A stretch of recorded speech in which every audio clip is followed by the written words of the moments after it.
AIUTUC ಅಖಿಲ ಭಾರತ ಸಮಿತಿ ಏನಿದೆ ಅದು ದೇಶದಾದ್ಯಂತ 7 ದಿನಗಳ ಕಾಲ ಮುಷ್ಕರ ಮಾಡೋದಕ್ಕೆ ಅಂದರೆ ಸಪ್ತಾಹಕ್ಕೆ ಕಾರ್ಯ ಕೊಟ್ಟಿದೆ. ಅದರ ಭಾಗವಾಗಿ ಇವತ್ತು ನಾವು ಮೈಸೂರಲ್ಲಿ ಈ ಮುಷ್ಕರವನ್ನು ನಾವು ಮಾಡ್ತಾ ಇದ್ದೀವಿ.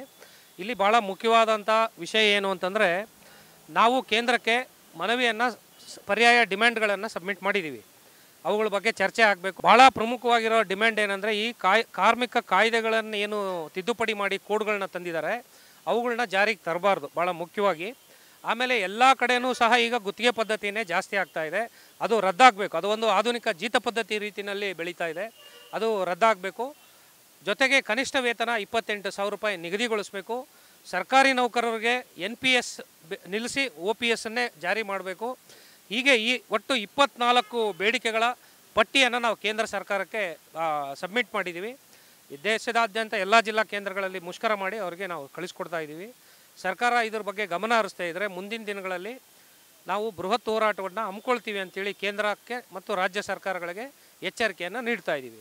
ರಾಜ್ಯದಲ್ಲೂ ಸಹ ಚುನಾವಣೆಗೆ ಮುಂಚೆ ರಾಜ್ಯ ಸರ್ಕಾರ ಕಾಂಗ್ರೆಸ್ ಅಧಿಕಾರಕ್ಕೆ ಬರುವಾಗ 12ವರೆಗೆ ದುಡಿಯೋದನ್ನು 8 ಗಂಟೆಯಿಂದ 12ವರೆಗೆ ಏನು ನಿಗದಿ ಮಾಡಿದ್ರು ಅದನ್ನು ರದ್ದು ಮಾಡಿ 8 ಮಾಡ್ತೀವಿ ಅಂತ ಹೇಳಿದ್ರು. ಅವರು ಇದುವರೆಗೂ ಮಾಡಿಲ್ಲ. 15ರಿಂದ 21ರವರೆಗೆ ಅಖಿಲ ಭಾರತ ಪ್ರತಿಭಟನಾ ಸಪ್ತಾಹ.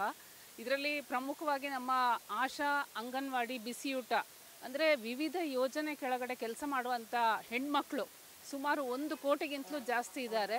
ಅವರನ್ನೆಲ್ಲ ಕೇವಲ ಒಂದು ಯೋಜನೆ ಕೆಳಗಡೆ ಕೆಲಸ ಮಾಡೋದು ಅಂತ ಹೇಳುವ ಇದರಲ್ಲಿ ಕಾರ್ಮಿಕರು ಅಂತಲೂ ಅವರನ್ನು ಪರಿಗಣಿಸಲ್ಲ. ಅವರಿಗೆ ಕಾರ್ಮಿಕರಿಗೆ ನೀಡಬೇಕಾದಂಥ ಸೌಲಭ್ಯಗಳು ಕೊಡಲ್ಲ. ESI, PF ಅತ್ಯಲ್ಪ ದುಡಿಮೆಗೆ, ಉದಾಹರಣೆಗೆ ನೋಡಿ, ಬಿಸಿಯೂಟ ಕಾರ್ಮಿಕರಿಗೆ 3,600, ಆಶಾ ಕಾರ್ಯಕರ್ತೆಯರಿಗೆ ಫಿಕ್ಸ್ಡ್ ಅಮೌಂಟು 5,000. ನಾವು ಈ ಸಂದರ್ಭದಲ್ಲಿ ಅವರಿಗೆ 28,000 ಕನಿಷ್ಠ ವೇತನ ನೀಡಿ ಅಂತ ಹೇಳಿ ಒತ್ತಾಯಿಸ್ತಾ ಇದ್ದೀವಿ.